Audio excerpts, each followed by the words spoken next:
Hello everyone. If you want to add your State Farm insurance card to your Apple Wallet in 2026, then this video is going to show you the exact methods that work in 2026.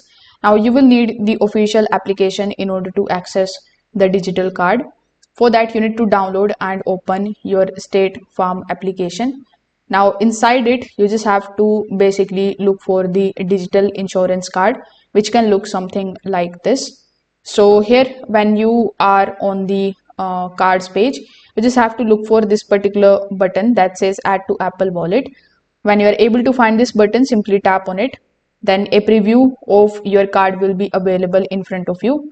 So when it does, you just have to simply tap on the add option on the top right hand corner in order to basically confirm it. Now your insurance card will be saved to your Apple Wallet for quick access. Once it is added, it will be very easy for you to use it. You need to simply open your Apple Wallet application, then select your State Farm card, and you can show it anytime without opening the State Farm application. And this is useful during the traffic stops or emergencies.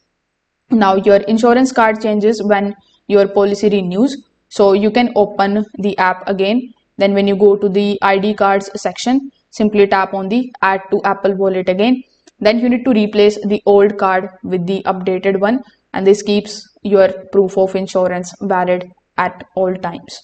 So if this video helped you out, make sure that you like this video and subscribe to the channel. Thanks for watching.